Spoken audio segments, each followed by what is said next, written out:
अक्सर हम दुनिया के शोर से भागकर सुकून तलाशने जंगलों या बंद कमरों में जाते हैं। लेकिन क्या होगा जब वो सन्नाटा ही आपका गला घोटने लगे? क्या होगा जब जिन दीवारों को आप अपनी सुरक्षा मानते हैं वो सांसें लेने लगे? और जिस आईने में आप रोज खुद को देखते हैं वहां आपकी जगह कोई और मुस्कुरा रहा हो। आज की कहानियां उस खौफ के बारे में है जहां खतरा बाहर अंधेरे में नहीं बल्कि आपके घर के अंदर, आपके फर्श के नीचे और खुद आपकी परछाई में छिपा है। अपनी कुर्सियों को जकड़ लीजिए क्योंकि आज रात आपको एहसास होगा कि कभी कभी इंसान का सबसे बड़ा दुश्मन वो खुद होता है। ये है स्ट्रेंज लॉर और आज हम लोगों के साथ जंगल में घटी 3 सच्ची कहानियां सुनने वाले हैं। तो चलिए शुरू करते हैं। The geometry of grief. सबसे भयानक बात ये नहीं कि जंगल में कोई और भी है, सबसे भयानक बात ये है कि जब मैं शीशे में देखता हूँ तो पलक झपकने वाला इंसान मैं नहीं होता। ये सब एक छोटी सी चीज से शुरू हुआ था, एक ऐसी चीज जिस पर कोई ध्यान भी नहीं देता। मैंने अपनी घड़ी की तरफ देखा, सेकंड की सुई अटक गई थी। वो टिक टिक नहीं कर रही थी बल्कि वो कांप रही थी, जैसे आगे बढ़ने से वो डर रही हो। और जब मैंने उसे अपनी कलाई से उतार कर टेबल पर रखा तो मुझे एहसास हुआ कि मेरी कलाई पर घड़ी का निशान नहीं था। मैं पिछले 20 सालों से वह घड़ी पहन रहा हूँ। वहाँ एक पीली लकीर होनी चाहिए थी लेकिन वहाँ की चमड़ी बिल्कुल नहीं थी, जैसे मैं अभी अभी पैदा हुआ हूँ। मेरा नाम एलियस वैंस है, ये कम से कम मुझे यही बताया गया था जब मैंने अपनी जेब में रखा ड्राइविंग लाइसेंस चेक किया था। एपलांचन की पहाड़ियों में ब्लैकवुड के घने देवदार के जंगलों के बीच ये कैबिन मेरे भाई आर्थर का था। आर्थर जो 5 साल पहले गायब हो गया था। पुलिस ने कहा था कि वो शिकार करते वक्त रास्ता भटक गया और ठंड से मर गया, लेकिन मैं जानता था ये सच नहीं था क्योंकि जिस रात वो गायब हुआ था मैंने उसे फोन किया था और उसने फोन उठाया था और उसने कोई मदद नहीं मांगी थी। उसने सिर्फ एक बात कही थी, बहुत ही शांत और धीमी आवाज में, एलियस यहाँ पेड़ अपनी जगह बदलते हैं। उसके बाद सन्नाटा छा गया। और अब 5 साल बाद मैं उसकी जायदाद निपटाने, उसके सामान को पैक करने यहाँ आया था। मुझे लगा था कि ये सिर्फ एक वीकेंड का काम होगा। मेरी सबसे बड़ी गलती यही थी कि मैंने जंगल को सिर्फ पेड़ पौधे और जमीन समझा। जब मैं अपनी फोर्ड ट्रक से उतरा तो कैबिन के चारों ओर बर्फ की एक मोटी चादर बिछी थी। हवा में एक अजीब सी गंध थी, जैसे गीली ऊन और तांबे की, कॉपर, खून की गंध। लेकिन वहां कोई खून नहीं था, सिर्फ मीलों तक फैला सन्नाटा था। अजीब बात ये थी कि कैबिन का दरवाजा अनलॉक था। मैं अंदर गया। अंदर की हवा बाहर से भी ज्यादा ठंडी थी। फर्नीचर पर धूल की परत थी, जैसे 5 साल बंद पड़े घर में होनी चाहिए। लेकिन किचन के काउंटर पर धूल के बीचों बीच एक कॉफी का मग रखा था, उसमें से भाप निकल रही थी। मैंने मग को छूकर देखा, वो काफी गर्म था। किसी ने अभी शायद मेरे अंदर आने से ठीक 10 सेकंड पहले वो कॉफी बनाई थी। मैंने अपनी गन, जो मैं हमेशा अपनी कमर पर रखता हूँ, उसे कसकर पकड़ लिया। आर्थर, मैंने आवाज दी। मेरी आवाज गले में अटक गई। वो आवाज मेरी नहीं लग रही थी। वो बहुत पतली, बहुत कमजोर थी। पूरे घर की तलाशी लेने के बाद भी मुझे कोई नहीं मिला। पिछले दरवाजे से बाहर बर्फ में कोई पैरों के निशान नहीं थे। अगर कोई कॉफी रखकर भागा होगा तो बर्फ पर निशान जरूर होंगे। ये किसी तरह से भी पॉसिबल नहीं था। दिमाग ने इसे रैशनलाइज करना शुरू कर दिया। शायद कोई ड्रिफ्टर या होमलेस पर्सन यहाँ रह रहा था और मुझे आता देख चिमनी या एटिक में छुप गया। मैंने अपने आप को समझाया कि मैं थका हुआ हूँ। शाम ढलने लगी। पहाड़ों पर अंधेरा धीरे धीरे नहीं होता, वो अचानक गिरता है। जैसे किसी ने स्विच ऑफ कर दिया हो। मैंने फायर प्लेस में आग जलाई और आर्थर की पुरानी रॉकिंग चेयर पर बैठ गया। तभी मुझे वो डायरी मिली। वो टेबल के नीचे गिरी हुई थी। मैंने उसे उठाया। उसे आर्थर ने लिखा था। उसमें आर्थर की हैंडराइटिंग थी, टेढ़ी मेढ़ी, घबराहट में लिखी हुई। मैंने उसे पढ़ना शुरू किया। शुरुआत के पन्ने सामान्य थे, शिकार की बातें, मौसम का हाल, ऐसी ही कई बातें लिखी हुई थी। लेकिन आखिर के पन्नों में लिखावट बदल गई थी। वो आर्थर की नहीं लग रही थी, वो मेरी लिखावट की जैसी लग रही थी। 12 नवंबर, जंगल मुझे देख रहा है। 14 नवंबर, मुझे आज अपना चेहरा याद नहीं आ रहा। 16 नवंबर, मैंने एलियस को देखा। वो जंगल के बाहर खड़ा है, लेकिन वो अंदर क्यों नहीं आ रहा। मैं कांप गया। आज 16 नवंबर थी। मैं झटके से उठा और खिड़की की तरफ भागा। बाहर खूब अंधेरा था। मैंने कांच पर हाथ रखा और बाहर झांकने की कोशिश की। वहां पेड़ों की ओट में कैबिन से करीब 50 गज की दूरी पर कोई खड़ा था। वो बिल्कुल स्टेबल था। उसने वही जैकेट पहन रखी थी जो मैंने अभी पहनी हुई थी। उसका कद, उसके खड़े होने का तरीका, उसके हाथ में पकड़ी हुई टॉर्च, सब कुछ मेरा लग रहा था। वो चीज मेरी तरफ देख रही थी। और सबसे डरावनी बात ये थी कि उसके चेहरे पर एक मुस्कान थी। एक ऐसी मुस्कान जो इंसान की एनाटॉमी के हिसाब से मुमकिन नहीं होनी चाहिए। उसका मुंह कानों तक फटा हुआ था। मैं पीछे हट गया। मेरी सांस फूलने लगी। मैंने जल्दी से पर्दा गिरा दिया। ये वहम है, मैंने खुद से कहा। ये गिल्ट है, आर्थर के प्रति मेरा गिल्ट। ये सच है कि मैं आर्थर से नफरत करता था, बचपन से ही। वो मेरे माता पिता का लाडला था। वो मेरे से काफ़ी ज़्यादा होशियार था। और जब वो गायब हुआ तो मेरे अंदर के एक हिस्से ने सुकून महसूस किया था। उस सुकून के लिए मैं आज तक खुद को माफ़ नहीं कर पाया हूँ। शायद इसीलिए मेरा दिमाग ये सब देख रहा है। मैंने विस्की की बोतल खोली और एक बड़ा घूंट भरा। मुझे सोने की ज़रूरत थी। जब मैं जागा तो कमरे में रोशनी थी, लेकिन ये सूरज की रोशनी नहीं थी। ये एक मटमैली ग्रे रंग की रोशनी थी, जैसे बादल जमीन पर उतर आए हों। मुझे प्यास लगी थी। मैं किचन की तरफ गया, नल खोला। वहाँ पर पानी नहीं आया, सिर्फ हवा की साए की आवाज़ आ रही थी। मैंने अपनी घड़ी देखी। सुइयां अभी भी उसी जगह पर अटकी हुई थी जहाँ कल थी। समय आगे नहीं बढ़ा था। मैंने तय किया कि मुझे यहाँ से निकलना है। भाड़ में जाए ये कैबिन, भाड़ में जाए आर्थर का सामान। मैंने अपनी चाबियां उठाई और बाहर दरवाजे की तरफ बढ़ा।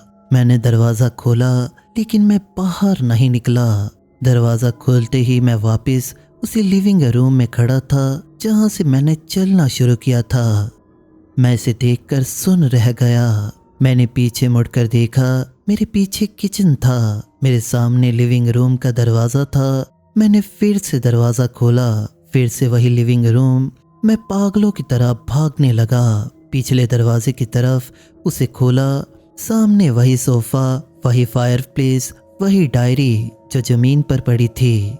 मैं चीखा। मैं अपनी पूरी ताकत से चिल्लाया, लेकिन मेरे गले से कोई आवाज़ नहीं निकली। सन्नाटा इतना भारी था कि वो मेरे कानों के पर्दे फाड़ रहा था। मैं कैबिन में कैद हो चुका था। नहीं, कैबिन ने मुझे निगल लिया था। खिड़कियां अब बाहर का नज़ारा नहीं दिखा रही थी। खिड़कियों के उस पार सिर्फ अंधेरा था, जैसे किसी ने कांच के पीछे काला पेंट लगा दिया हो। मैं थक कर हार कर फर्श पर बैठ गया। तभी मुझे एक आवाज़ सुनाई दी। सीढ़ियों के ऊपर से चलने की आवाज़ आने लगी। थप थप थप। कोई भारी कदमों से नीचे आ रहा था। मेरे पास मेरी गन थी। मैंने उसे सीढ़ियों की तरफ तान दिया। मेरे हाथ कांप रहे थे। कौन है? मैंने पूछने की कोशिश की, लेकिन मेरे मुंह से सिर्फ हवा निकली। सीढ़ियों के मोड़ पर एक चेहरा दिखाई दिया। ये आर्थर था, लेकिन ये वो आर्थर नहीं था जिसे मैं जानता था। उसकी आंखें नहीं थी जहां आंखें होनी चाहिए थी, वहां सिर्फ चिकनी चमड़ी थी। उसका बायां हाथ उल्टा जुड़ा हुआ था, कोहनी आगे की तरफ मुड़ी हुई थी। वो मुझसे बात नहीं कर रहा था, वो बस वहां पर खड़ा था। और फिर उसके सीने से आवाज आई, उसके मुंह से नहीं, सीने के अंदर से, जैसे कोई ड्रम बज रहा हो। और वो आवाज मेरी थी। एलियस, एलियस, तुम यहाँ हमेशा से थे। मैंने ट्रिगर दबा दिया, गोली चली, धमाका हुआ। आर्थर का शरीर पीछे की तरफ गिरा, उससे खून नहीं निकला। उसके घाव से काली गाढ़ी स्याही के जैसा कुछ बहने लगा। मैं उसकी तरफ दौड़ा, मैं देखना चाहता था कि वो क्या है। जब मैं उसके पास पहुंचा और उसे पलटा तो मेरी रूह कांप गई। उसने मेरे कपड़े पहन रखे थे, उसकी जेब से मेरा बटुआ गिरा हुआ था। और जब मैंने उसका चेहरा देखा और करीब से देखा तो वो आर्थर नहीं था, वो मैं था, एक बूढ़ा गला सड़ा एलियस वैंस। मैं लड़खड़ाते हुए पीछे हटा और शीशे से टकरा गया। हॉलवे में लगा वो बड़ा सा एंशिएंट मिरर। मैंने शीशे में देखा और तभी मुझे असली डर का एहसास हुआ, वो डर जिसने मेरे दिमाग की नसें चटका दी। शीशे में मेरी कोई इमेज नहीं थी, कमरा दिख रहा था, सीढ़ियां दिख रही थी, मेरे पीछे पड़ी वो लाश दिख रही थी, लेकिन मैं शीशे में मौजूद नहीं था। मैं अपने हाथों को देखने लगा। क्या मैं मर चुका हूँ? क्या मैं भूत हूँ? लेकिन मुझे दर्द महसूस हो रहा था, मुझे ठंड लग रही थी। तभी शीशे के अंदर कुछ हिला। जहाँ मेरी इमेज होनी चाहिए थी वहाँ धीरे धीरे एक फिगर उभरने लगी। वो फिगर मैं नहीं था, वो चीज थी, वो बिना आंखों वाला चेहरा। शीशे के अंदर वो दानव अपना हाथ उठा रहा था और जैसे जैसे वो हाथ उठा रहा था मेरा अपना हाथ मेरी मर्जी के बिना ऊपर उठने लगा। मैं समझ गया, मैंने कंट्रोल खो दिया है। अब मैं असली नहीं हूँ। वो चीज जो शीशे के उस पार है वो असली एलियस है और मैं सिर्फ उसकी परछाई हूँ। मैं उसकी एक भूली बिसरी याद हूँ जिसे उसने इस कैबिन में कैद कर दिया है। उसने अपनी गर्दन टेढ़ी की, मेरी गर्दन में एक भयानक चटकने की आवाज आई। दर्द की एक लहर मेरे पूरे शरीर में दौड़ गई। उसने मुस्कुराना शुरू किया, मेरे होठ अपने आप खींचने लगे, इतने खींचे कि मेरी त्वचा फटने लगी। खून मेरे मुंह में भर गया, उसका स्वाद लोहे के जैसा था। प्लीज, प्लीज, मैंने मन ही मन विनती की, मुझे जाने दो। शीशे के अंदर से आवाज आई, मेरी अपनी आवाज, लेकिन उसमें सर्दियों की थकान थी। तुम जाने ही नहीं वाले थे एलियस, तुम तो आए ही इसलिए थे ताकि मैं निकल सकूं। अचानक एक झटका लगा, जैसे किसी ने टीवी का चैनल बदल दिया हो। मैं अब हॉलवे में नहीं था, मैं जंगल में था, बर्फ पर लेटा हुआ। ठंड मेरी हड्डियों को गला रही थी। मेरे सामने कैबिन था, खिड़की में पीली रोशनी जल रही थी। मैंने उठने की कोशिश की, लेकिन मेरा शरीर लकड़ी की तरह सख्त हो गया था। मेरे पैर अब मेरे नहीं थे, वो जड़ें बन चुके थे जो जमीन के अंदर धंसती जा रही थी। मेरी उंगलियां लंबी और टेढ़ी होकर टहनियां बन रही थी। मैं चिल्लाना चाहता था, लेकिन मेरे मुंह से सिर्फ हवा की सरसराहट निकली। मैंने खिड़की की तरफ देखा, खिड़की के अंदर आग जल रही थी और वहां आर्म चेयर पर मैं बैठा था। वो नया मैं, वो विस्की पी रहा था, वो सुकून में लग रहा था। उसने मेरी डायरी उठाई, वही डायरी जो मैंने पढ़ी थी, और उसमें कुछ लिखने लगा। वो मेरी जिंदगी जी रहा था। वो मेरी कार लेकर जाएगा, वो मेरे घर जाएगा, वो मेरी पत्नी से झूठ बोलेगा, और मैं अब इस जंगल का हिस्सा हूँ। मैं उन पेड़ों में से एक हूँ जो अपनी जगह बदलते हैं। मुझे याद आ रहा है, आर्थर मरा नहीं था, आर्थर भी पेड़ बन गया था। जिस पेड़ के नीचे मैं लेटा हूँ उसकी छाल पर एक चेहरा बना हुआ है, वो आर्थर जैसा दिखता है। वो रो रहा है, लेकिन उसकी आंख से आंसू नहीं बल्कि रेजिन बह रहा है। मेरी चेतना अब धुंधली होती जा रही है। मुझे अपना नाम याद रखने में मुश्किल हो रही है। नहीं, नाम जरूरी नहीं है, अब सिर्फ भूख है, एक ऐसी भूख जो कभी नहीं मिटेगी। और इंतज़ार, अब मैं इंतज़ार करूँगा किसी और के आने का, कोई और जो अपने भाई या दोस्त या प्रेमी को ढूंढने आएगा, जिसके दिल में कोई पाप होगा, कोई गिल्ट होगा। जब वो आएगा तो मैं उसे वही करूँगा जो मेरे साथ किया गया। मैं उसे देखूँगा, मैं उसकी नकल करूँगा, मैं उसकी आवाज़ चुराऊँगा और फिर मैं उसकी जगह ले लूँगा।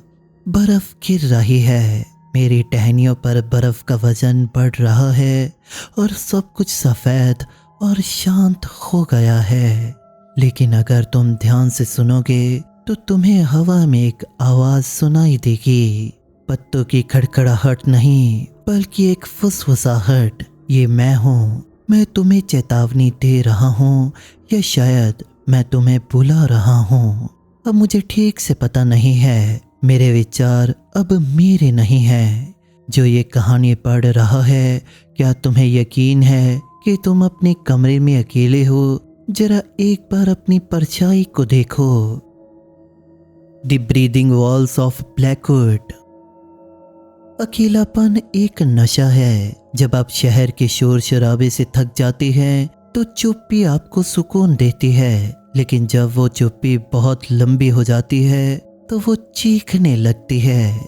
मेरा नाम एलियस है, मैं एक लेखक हूँ। अपनी नई किताब की डेडलाइन पूरी करने के लिए मैंने मोंटाना के घने जंगलों में एक ए-फ्रेम कैबिन किराए पर लिया था। ये जगह नक्शे पर भी नहीं थी। मालिक ने मुझे चाबियां देते हुए बस इतना कहा था, जनरेटर रात 10 बजे के बाद बंद कर देना, जंगलों को शोर पसंद नहीं है। कैबिन बहुत खूबसूरत था, देवदार की लकड़ी से बना हुआ, जिसके सामने कांच की बड़ी बड़ी दीवारें थी। बाहर मीलों तक सिर्फ बर्फ और पेड़ फैले हुए थे। पहले 2 दिन बिल्कुल वैसे थे जैसे मैंने सोचे थे, पूरे शांत और काफी ज्यादा प्रोडक्टिव। लेकिन तीसरी रात जब मैंने पहली बार उसे महसूस किया, मैं लिविंग रूम में बैठा टाइप कर रहा था। बाहर घना अंधेरा था। कांच की दीवारों की वजह से रात में कैबिन के अंदर की रोशनी कांच पर रिफ्लेक्ट होती थी, जिससे वो एक आईने के जैसे बन जाता था। मैं बाहर नहीं देख सकता था, लेकिन बाहर वाला अंदर सब कुछ देख सकता था। मुझे एक अजीब सी गर्मी महसूस हुई। बाहर -10 डिग्री तापमान था। फायरप्लेस बुझ चुका था, लेकिन फिर भी फर्श अभी गर्म था। मैंने अपने मोजे उतारे और नंगे पैर लकड़ी के फर्श पर रखे। फर्श अभी भी गर्म था, जैसे उसके नीचे गर्म पानी के पाइप दौड़ रहे हों। लेकिन इस पुराने कैबिन में हीटिंग फ्लोर होना नामुमकिन था। शायद जनरेटर की गर्मी होगी, मैंने सोचा। मैं बेसमेंट में गया जहां जनरेटर रखा था। बेसमेंट ठंडा था, बिल्कुल बर्फ के जैसा ठंडा। तो ऊपर का फर्श गर्म क्यों था? मैंने इसे नज़रअंदाज कर दिया। लेकिन अगली सुबह मुझे एक बदबू आने लगी। ये अमोनिया और मस्त की मिलीजुली गंध थी, तीखी और काफ़ी भारी। मैंने पूरा किचन साफ कर दिया, डस्टबिन बाहर फेंक दिया, लेकिन गंध नहीं गई। वो हवा में नहीं थी, वो दीवारों से आ रही थी। उस शाम मैं सोफे पर लेटा किताब पढ़ रहा था। चारों तरफ सन्नाटा था। तभी मेरे कानों के बिल्कुल पास दीवार के अंदर से एक आवाज आई, खुरच खुरच। फिर एक धीमी गीली आवाज, जैसे कोई दीवार की दूसरी तरफ लकड़ी चाट रहा हो। मैं उठकर बैठ गया। चूहे, मैंने खुद से कहा। दीवारों में चूहे घुस गए होंगे। मैंने दीवार पर मुक्का मारा। बैंग। भाग जाओ यहाँ से। आवाज रुक गई, लेकिन फिर एक जवाब आया। दीवार के अंदर से ठीक उसी जगह जहां मैंने मुक्का मारा था, किसी ने वापस ठोका। बैंग। ये चूहा नहीं था, ये आवाज भारी थी। किसी मजबूत चीज ने लकड़ी पर वार किया था। मैं पीछे हट गया। मैंने अपनी टॉर्च उठाई और बाहर गया। मुझे देखना था कि कैबिन के नीचे क्या है। क्या ये कैबिन स्टील्स पर बना हुआ था, क्योंकि जमीन उबड़ खाबड़ थी। कैबिन के नीचे करीब 3 फीट खाली जगह थी। मैं घुटनों के बल बैठकर क्रॉल स्पेस में रोशनी मारने लगा। वहां धूल और मकड़ी के जालों के अलावा कुछ भी नहीं था। जमीन की मिट्टी सूखी हुई थी, लेकिन तभी मेरी टॉर्च की रोशनी फर्श के निचले हिस्से पर पड़ी। लकड़ी के तख्तों के बीच में इंसुलेशन लटक रहा था, पिंक फाइबर ग्लास। लेकिन वो फाइबर ग्लास नहीं था, वो बाल थे। काले मोटे उलझे हुए बाल जो फर्श की दरारों से नीचे लटक रहे थे, और उन बालों के बीच हड्डियां फंसी हुई थी। छोटी छोटी हड्डियां, पक्षियों की, गिलहरियों की, जैसे किसी ने फर्श के तख्तों के बीच अपना घोंसला बनाया हो। मेरा दिल तेज धड़कने लगा। क्या कोई जानवर फर्श के बीच की खाली जगह में रह रहा है? मैं वापस अंदर आया। मैंने एक क्रोबार ली, मुझे ये देखना था। मैंने लिविंग रूम के बीचों बीच से रग हटाया। गर्मी अब मेरे चेहरे पर लग रही थी। लकड़ी के तख्ते छूने पर बुखार जैसे गर्म थे, और वो अमोनिया की बदबू अब असहनीय थी। मैंने क्रोबार को 2 तख्तों के बीच फंसाया और जोर लगाया। कड़ाक! एक पुरानी कील उखड़ गई। मैंने तख्तों को ऊपर खींचा और मैंने जो देखा उसने मेरी चीख निकाल दी।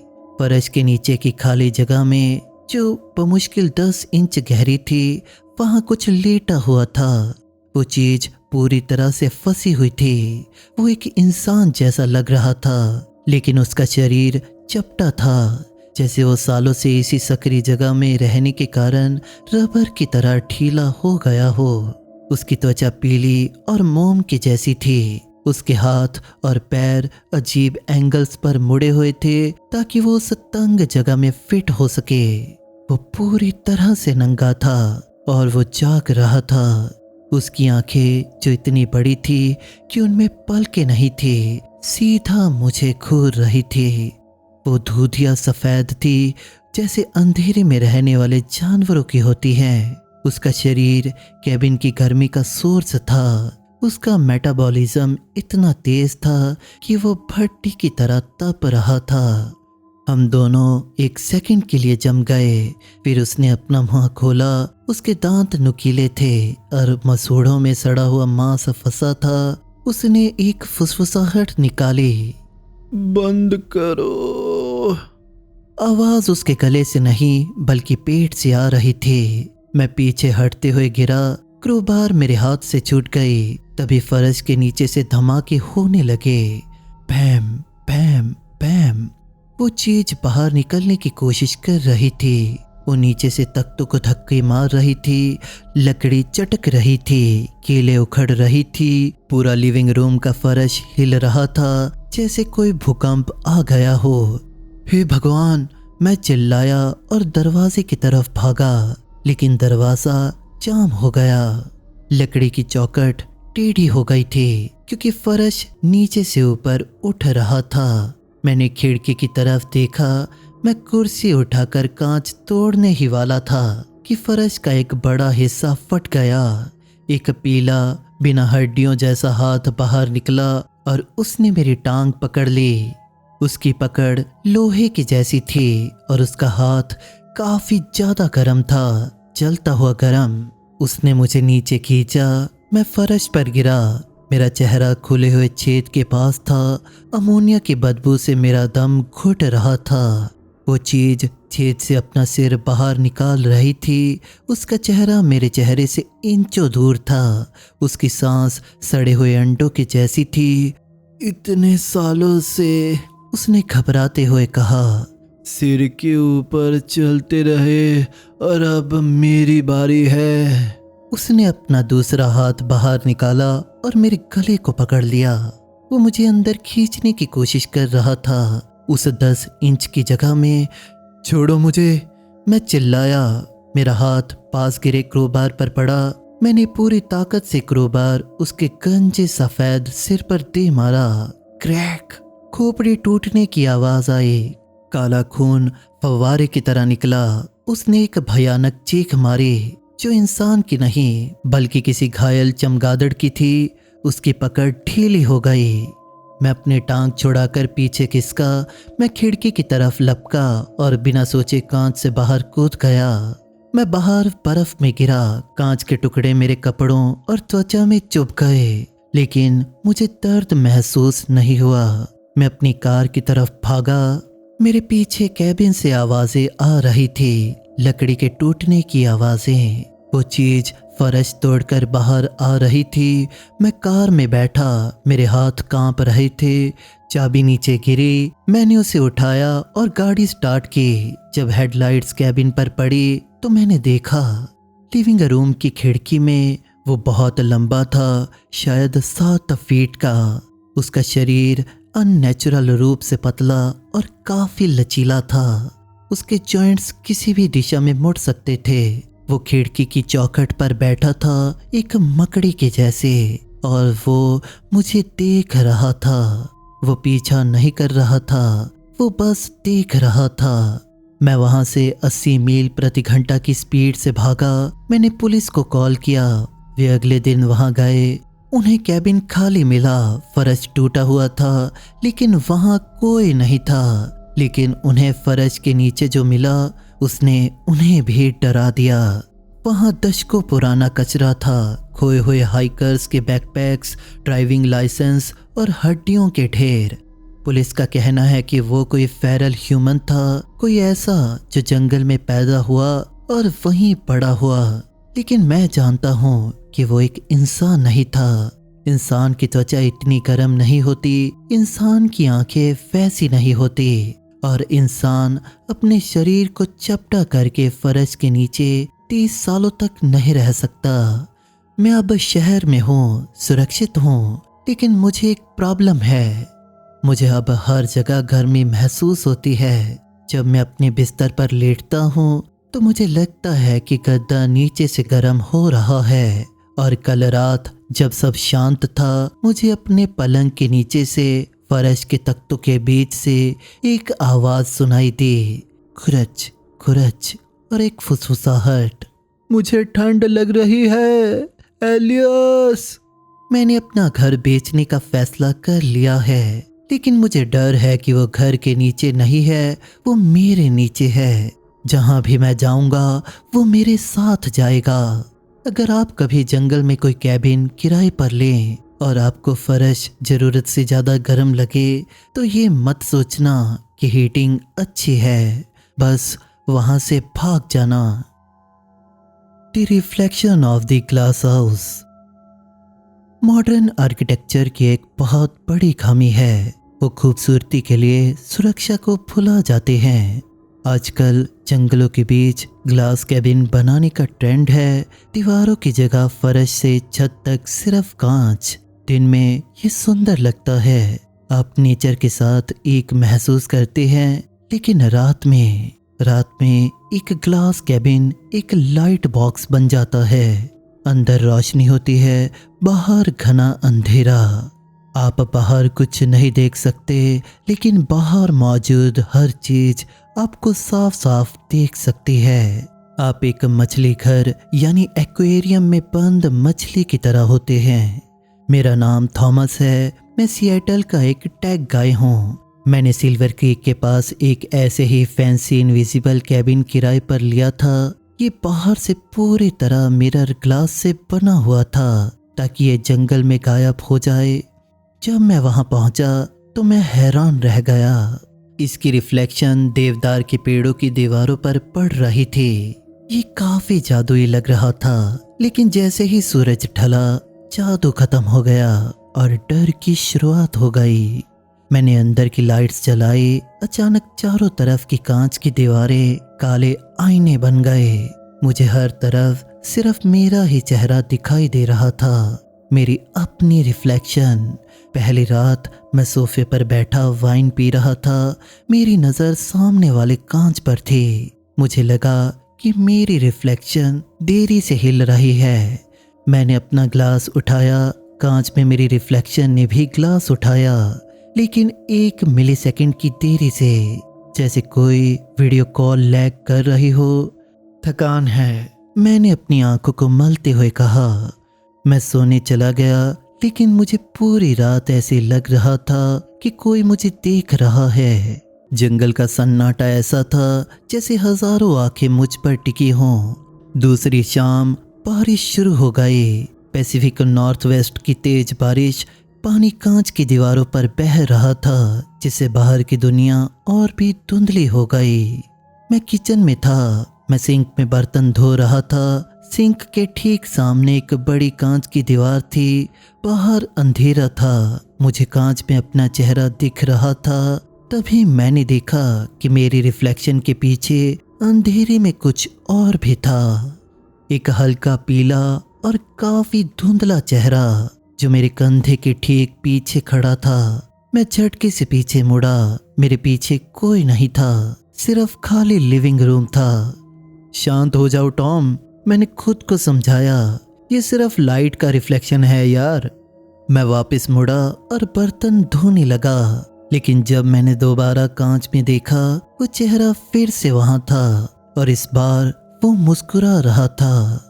उसकी मुस्कान बहुत चौड़ी थी। उसके मुंह के कोने कानों तक जा रहे थे। मैंने अपनी मुट्ठी भींची और आंखें बंद कर ली। जब मैंने आंखें खोली तो चेहरा गायब था, लेकिन कांच पर बाहर की तरफ एक निशान था, एक हाथ का निशान। वो निशान काफी ताजा था। बारिश उसे धीरे धीरे धो रही थी, लेकिन वो साफ दिख रहा था। वो हथेली बहुत लंबी थी और उंगलियां, उनमें जॉइंट्स जरूरत से ज्यादा थे। कोई बाहर खड़ा था बारिश में और वो मुझे देख रहा था। मैंने तुरंत सारी लाइट्स बंद कर दी। अंधेरा होते ही अब मैं बाहर देख सकता था। मैंने अपनी टैक्टिकल फ्लैशलाइट उठाई और कांच के पार रोशनी मारी। बारिश की बूंदें रोशनी में चमक रही थी। पेड़ों के साए हिल रहे थे। तभी मेरी रोशनी एक पेड़ के तने पर पड़ी, जो कैबिन से सिर्फ 10 फीट दूर था।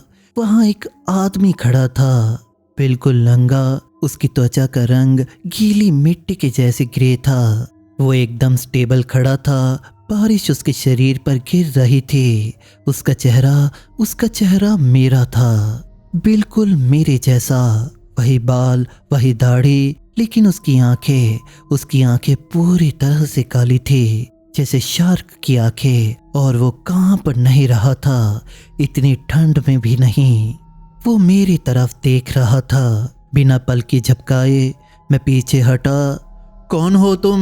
मैं चिल्लाया, हालांकि वो सुन नहीं सकता था। वो चीज धीरे धीरे कैबिन की तरफ बढ़ी। उसके चलने का तरीका अजीब था। वो बहुत ही फ्लूइड, जैसे उसकी हड्डियों में जोड़ ना हो, इस तरह से चल रहा था। वो कांच की दीवार के बिल्कुल पास आ गया। उसने अपना हाथ उठाया और कांच पर रखा। मैं अंदर से देख रहा था। उसका हाथ मेरे हाथ से 2 गुना बड़ा था। फिर उसने अपना चेहरा कांच से सटा दिया। उसकी नाक और होंठ कांच पर दब गए, जिससे वो डिस्टॉर्टेड दिखने लगा। उसने अपना मुंह खोला। कांच पर उसकी सांस की भाप जमने लगी और उसने कांच पर अपनी उंगलियों से कुछ लिखना शुरू किया, उल्टा, ताकि मैं उसे पढ़ सकूं। ओपन। कभी नहीं, मैं बुदबुदाया। मैं अपने फ़ोन की तरफ भागा। उस पर नो सिग्नल आ रहा था। ये बिल्कुल किसी हॉरर मूवी के जैसा था। मैंने लैंडलाइंस चेक की, वो पूरी तरह से डेड थी। अचानक कैबिन के दूसरी तरफ से एक जोरदार थर्ड की आवाज़ आई। मैं उस तरफ दौड़ा। बेडरूम की कांच की दीवार पर वो वहीं खड़ा था। क्या ये 2 थे या ये इतनी तेजी से घूमकर यहाँ आ गया? ये वाला अलग कर रहा था। ये कांच को सिर से मार रहा था। Bang bang bang. कांच मजबूत था, लेकिन वो कब तक टिकेगा? मुझे अंदर आने दो थॉमस। बाहर से एक दबी हुई आवाज आई। ये आवाज मेरी थी, लेकिन ऐसे लग रही थी जैसे कोई पानी के अंदर से बोल रहा हो। मुझे अपनी त्वचा वापस चाहिए। मेरी त्वचा गीली हो गई है। ये क्या बकवास थी? मैं लिविंग रूम के बीचों बीच में खड़ा हो गया। मेरे पास एक फायर पोकर थी। मैं चारों तरफ कांच से घिरा था और अब चारों दिशाओं में मैं खड़ा था। चारों दीवारों के बाहर 4 थॉमस थे। वो सब कांच से सटे हुए थे। वो सब मुस्कुरा रहे थे। वो सब एक साथ कांच पर थपथपा रहे थे। Tap tap tap tap. ये एक रिदम बन गया था, पागलपन भरा संगीत। हम ठंड में हैं, तुम गर्मी में हो, अदला बदली कर लो, उन्होंने एक साथ कोरस में कहा। तभी मुझे एक भयानक एहसास हुआ। अगर वो बाहर से अंदर देख रहे हैं और वो बिल्कुल मेरी तरह दिख रहे हैं तो मैं कौन हूँ? मैंने आईने में अपनी शक्ल देखने के लिए बाथरूम की तरफ दौड़ लगा दी। मैं बाथरूम में घुसा और दरवाज़ा बंद कर लिया। यहाँ कोई खिड़की नहीं थी। मैं सिंक के ऊपर लगे आईने के सामने खड़ा हुआ। मेरा चेहरा पसीने से भीगा हुआ था। मैं डर से कांप रहा था। तुम असली हो, मैंने खुद से कहा। तभी आईने में मेरी रिफ्लेक्शन ने मुझे आंख मारी। मैं चीखा और वहां से पीछे हटा। आईने में मेरा रिफ्लेक्शन मुस्कुराने लगा, वही काफी चौड़ी कटी हुई मुस्कान। गलत जगह छिप गए दोस्त, मेरी रिफ्लेक्शन ने कहा। और फिर आईने के अंदर से एक हाथ बाहर निकला। कांच टूटा नहीं, हाथ कांच के आर पार आ गया जैसे कांच पानी हो। उसने मेरा गला पकड़ लिया। उसका हाथ बर्फ जैसा ठंडा था। बाहर आ जाओ, अब मेरी बारी है अंदर रहने की। उसने मुझे आईने की तरफ खींचा। मैं अपनी एड़ियां जमीन पर गड़ाकर रोकने की कोशिश कर रहा था, लेकिन उसकी ताकत मेरे से काफी ज्यादा थी। मेरा चेहरा कांच के करीब जा रहा था। मैं देख सकता था कि आईने के दूसरी तरफ क्या है। वहां एक अंधेरा ठंडा जंगल था और बारिश हो रही थी। नहीं नहीं नहीं, उसने मुझे एक झटके में खींचा। ठंड। अचानक मुझे भीगने का एहसास हुआ। बारिश मेरे नंगे शरीर पर गिर रही थी। मैं कीचड़ में घुटनों के बल गिरा। मैं जंगल में था, नंगा और कांप रहा था। मैंने सामने देखा, ग्लास कैबिन मेरे सामने था।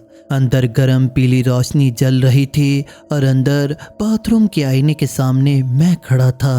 वो थॉमस अपने कपड़े ठीक कर रहा था। उसने अपने बालों में हाथ फेरा। उसने मुस्कुराते हुए आईने में देखा, जहां से मैं अब उसे नहीं देख सकता था। फिर वो मुड़ा और गुनगुनाते हुए लिविंग रूम की तरफ चला। उसने वाइन का गिलास उठाया और सोफे पर बैठ गया। मैं अंदर था, अंधेरे में, बारिश में। मैं भागा और कांच की दीवार पर पागलों की तरह पीटने लगा। बैंग बैंग, खोलो, ये मैं हूँ, असली थॉमस। अंदर बैठे थॉमस ने मेरी तरफ देखा। उसने अपना वाइन का गिलास उठाया और मेरी तरफ चेयर किया। फिर उसने एक रिमोट उठाया और एक बटन दबा दिया। इलेक्ट्रॉनिक ब्लाइंड्स धीरे से नीचे आने लगे। नहीं नहीं प्लीज। पर्दे गिर गए। अब मुझे सिर्फ अपनी रिफ्लेक्शन दिख रही थी। एक पीला, नंगा, डरा हुआ आदमी जो बारिश में खड़ा था। और मेरे पीछे जंगल के अंधेरे से और भी फिगर्स निकल रही थी। वो सब नंगे थे। वो सब किसी न किसी की कॉपी कर रहे थे। वो धीरे धीरे मेरे पास आ रहे थे। स्वागत है, उनमें से एक ने मेरी आवाज में फुसफुसाते हुए कहा। कतार के पीछे लग जाओ, अगली बारी आने में बहुत समय लगेगा। मुझे अब ठंड नहीं लग रही। मुझे बस अंदर जाना है। अगर आप कभी ग्लास कैबिन में जाएं और आपको लगे कि आपकी रिफ्लेक्शन थोड़ी अलग लग रही है तो दुआ करना कि वो बाहर ही रहे, क्योंकि कांच बहुत पतला होता है और साइड्स बदलना बहुत आसान है। तो दोस्तों, आपको ये कहानियाँ कैसी लगीं? अगर आपको ये कहानियाँ पसंद आई तो इस वीडियो को लाइक और शेयर जरूर करें। और इसी तरह की और वीडियोस देखने के लिए हमारे साथ इस चैनल पर बने रहिए और इसे सब्सक्राइब कर लीजिए। मिलते हैं ऐसे ही कहानियों के साथ अगली वीडियो में।